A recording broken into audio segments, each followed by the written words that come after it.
Hello and welcome to another video. So today we're taking a look at PtP Forest Starforged Legends edition. One of probably my favourite forest decks personally, just because I really enjoy the PtP style and the way that the fairies can be generated makes it very easy to accumulate the shadows or necromancy, whatever we want to call it, to actually activate Path to Purgatory, which is just a lot of fun, honestly. Even if it's not that competitive, I really enjoy playing it, and I guess that's the aim of most of these videos. They're decks that I enjoy playing, decks that are great fun, and things that you can just enjoy. So we'll get right into some games, but first I'd just like to say Elfchild May is the only card in this entire deck I'm a little iffy on. Everything else I think is pretty solid. You can get a lot of power out, there isn't too much issue. You've got plenty of roach options if you need just that little bit of damage early on or late game. Plenty of clear with Will of the Forest and the new Airbound Barrage, which works really nicely for also returning cards. Other than that, the Elfchild's the only card in this entire deck I'm a little iffy on. I'm not sure whether I want to replace it with something or whether I just leave it because it does serve a purpose on clearing other forest decks or other one-drop cards that are prevalent in mostly Blood and Shadow. So I'm just not really sure yet. Everything else I like though, so we'll get right into that. So our first matchup is Forest against Forest. Not too much to say here, basically you just want to clear the board as much as possible. Limit the damage you take until you're ready to play Path to Purgatory and then hit them in the face. Also, you do want to be mulliganing for any cards that are either one-drops that create more cards, Altered Fate, or anything that just generates card draw or card creation such as fairies. Any way you can fill your hand up to the max in this deck is good, which is why we're running stuff like Pure Hearted Singer, which draws a card and then when it's destroyed draws a card, because it's nearly as good as most other fairy generation because it generates cards, but it also mills out your deck nicely so you're able to get to the cards you need. And it fits a nice 3-drop slot, which I really like. So we basically mirror here. Nothing too surprising when you're playing Forest. I mean, it's quite common that you'll play as many fairies as you can, and Wood of Brambles is a very, very common card.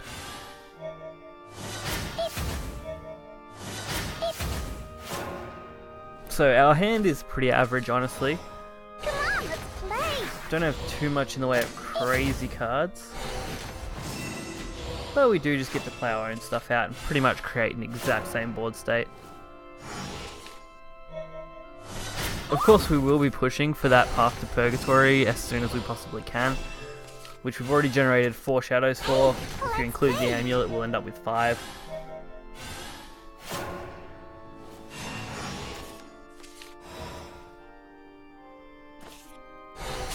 Justice coming in clutch, just removing a fairy. And with this evolved fairy and the ram, I should easily be able to clear this. Like I said, this deck's pretty good at that, generating as many fairies as you can just to put pressure on the board continuously. You can almost flood the board every single turn from about turn 3 onwards. If you do get Altered Fate in your early hands, you can also mill out most of your deck pretty early on, thus putting you in a really nice position.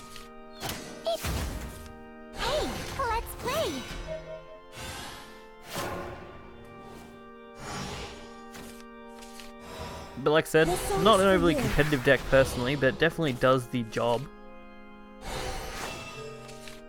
I think I went about 50-50 with this deck so far, and it just depends on if you get aggroed out too early. So things like Sword aren't the best matchups. You can win if they have an average hand, but if not, then you're in a pretty disadvantaged position. Come on!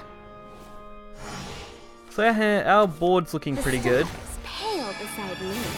I mean, that's a little bit of a pain. It's a pretty damn good card. It's actually almost better than Will of the Forest. Actually, I would nearly say it's strictly better than Will of the Forest. I just don't have any of it, otherwise I might consider running that over Will of the Forest. Although Will of the Forest being a 5-drop does make it a little bit easier to play. Definitely a consideration for this deck.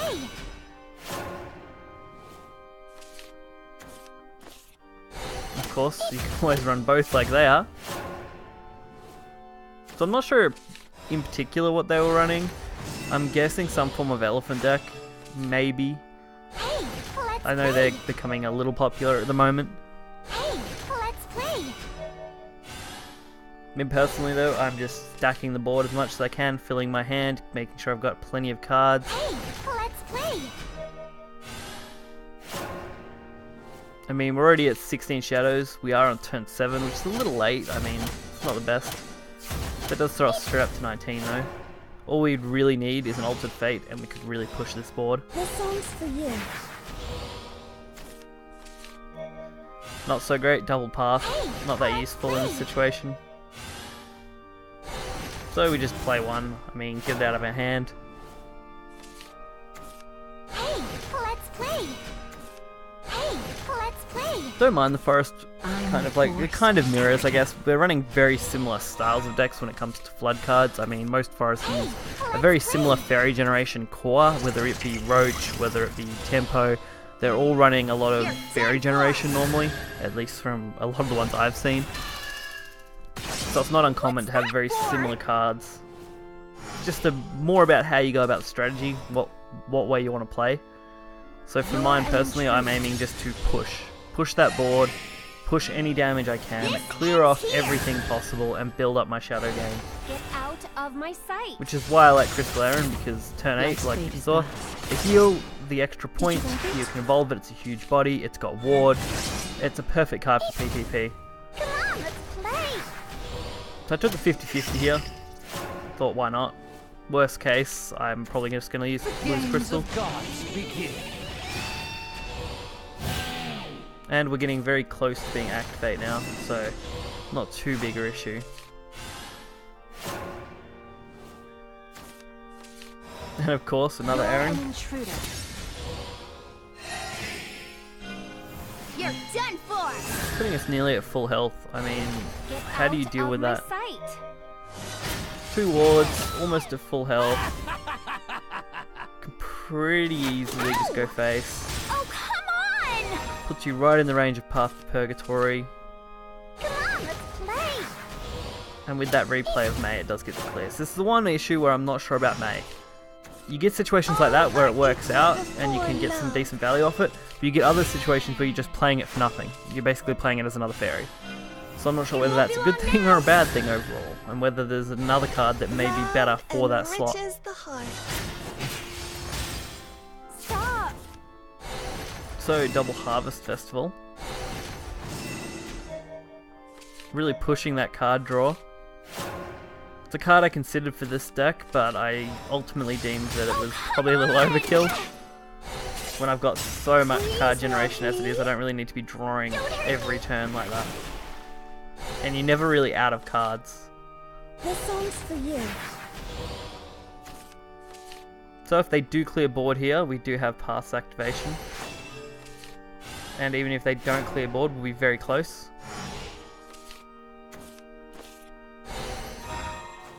But they decided to return instead. Let's play. Still putting us right on the money. Let's play. I mean, all we need is a single spell and we win, which we've got Will of the Forest, so that does the job. Or we just play another path. Ew, you're strong.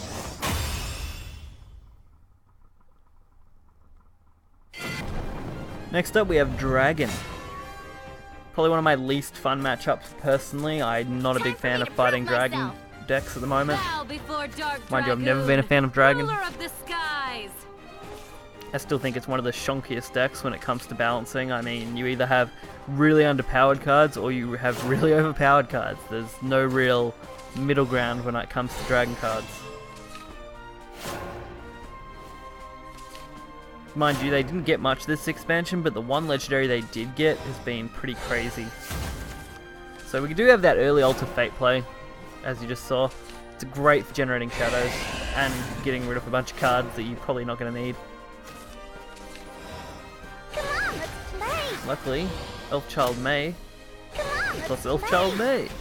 The only time they're both good. Like, I mean, they definitely do fit that role of getting a clear here and there.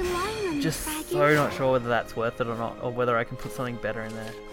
I'm still been fighting myself on whether Elfchild May is worth it in this deck in particular. Sorry, I've got to take a break. I mean, with Airborne, you do get that extra value of being able to return it. But is that good enough? Also, I'm really enjoying Elf Song. That's a great card to play.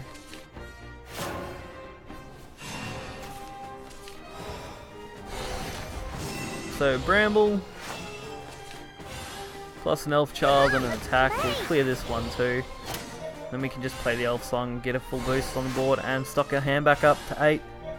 Which is right where you want to be. You want to be on 8, so every time you're drawing, you're able to just cycle. Bluest water. But of course, you still want to be filling the board.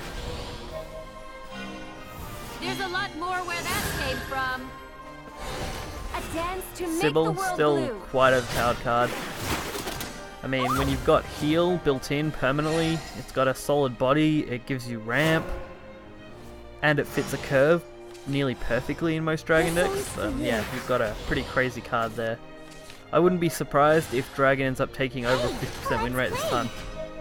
Especially since it was one of the most used decks in the last month of Wonderland. You're done for.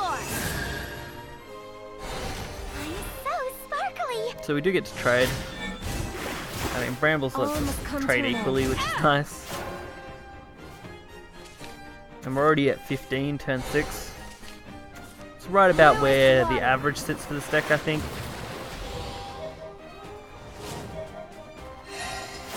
It'd be nice if I could generate, you know, heaps of shadows by like turn 4 and then just play it past that. It's just not practical.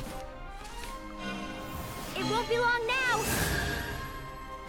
And of course, like I said, plenty of draw power. Hey, let's play. Being able to just trade things, draw, trade things. All must come to an end. Hey, let's play. Hey, I should have probably went for the Elf Song. The only problem was I was going to overstock my hand and I didn't really want to lose 2 draws if they clear this 1-2. And when it's Dragon, you know, you can nearly guarantee they are going to clear most of the time. Ready to witness my true strength? We also have double Aaron, which is awesome. I mean, going into turn 8, Ow! can't really go too wrong with it. We do have to trade a lot though. Did you like it? You're an intruder. Because I didn't want to play anything else. I wanted this Aaron out. I wanted that extra evolve point. I wanted to be able to trade here. Generate enough shadows. Get rid of this 4-2. This ends here. All the fun stuff. Get out of my sight. Not the most optimal of plays, but it did the job. I'm thinking I might need some bigger clearance like DOD in this deck, but I'm not really sure yet. I mean, Dance of Death is a turn 5 card, it's also the same turn as Will of the Forest, which is usually an 8 damage card, which deals with most big threats, but Dance of Death, I guess, deals with nearly everything, so it's definitely something I'm considering for target removal.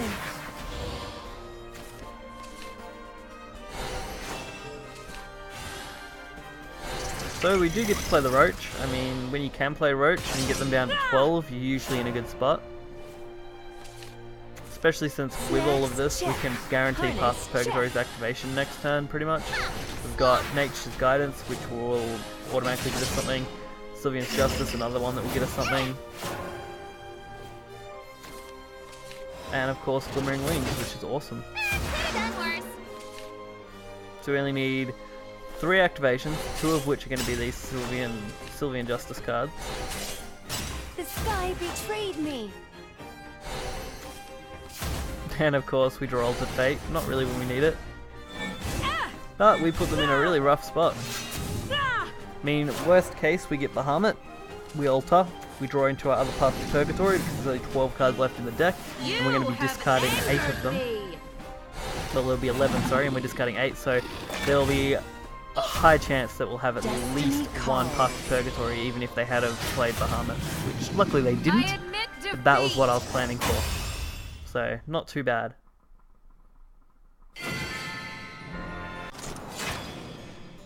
And the final game, Shadows. This is a lot longer videos. I'm kind of just trying to make sure I cover most of my bases with these decks now, so we've got a nice bit of variety with these 3 classes. Like I said, Sword is a bad matchup. I didn't really have much luck fighting them, and Blood, it just depends on your luck. If you get enough removal and they don't get enough damage, you can win. If not, you pretty much lose. So, Water Fairy, still a great turn 1. I like Water Fairy personally. It's, you know, double generation of shadows, and it fits a nice 1-drop slot and trades into a lot of early game stuff against other decks.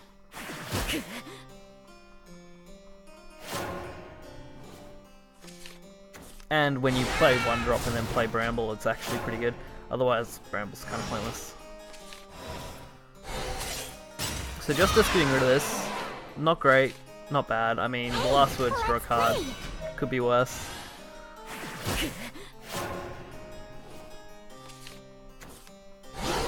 Need to go for the Lurching Corpse though, and the Soul Conversion.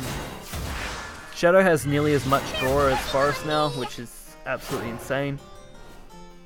I do plan on working with Shadow soon, I'm just not sure where I want to take those decks. Hey, let's play. So plenty of draw power. We also did get the Altered Fate, which we can combo quite nicely with Wood of Brambles. Like when we get 2 cards for 1, we're actually going to be 1 extra card up, putting us a total of, I think, 8 next turn. When we play Altered Fate, maybe even higher if we get lucky.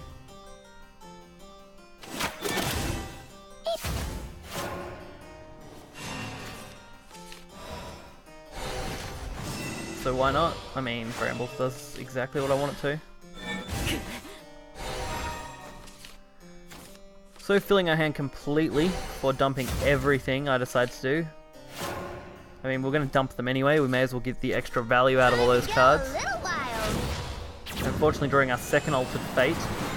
Pretty much perfect. Not so lucky though that we have to deal with this board, otherwise we're going to be in a very bad spot. Luckily, Will the Forest can come for that. And I love these faster animations, it makes life so much better. And I do overstack my hand a little bit, but that's mainly because I know I've got Altered Fate, so I know that I can just dump everything if I need it.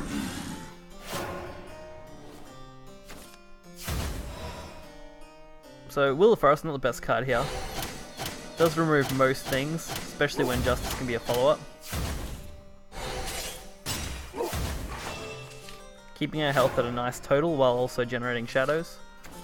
And once you factor in that Path to Purgatory and Ultimate Fate can come down almost identical turns, along with fairies, we should be pretty set.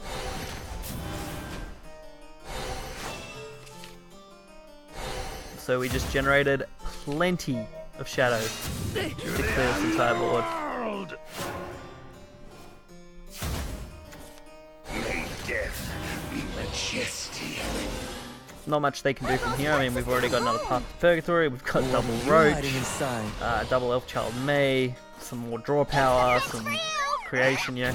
We have everything we'd need in this hand really to deal with any major threats, excluding big bodies, which Path to Purgatory does a good job of anyway. So all we need to do is drop Path, and it's lethal.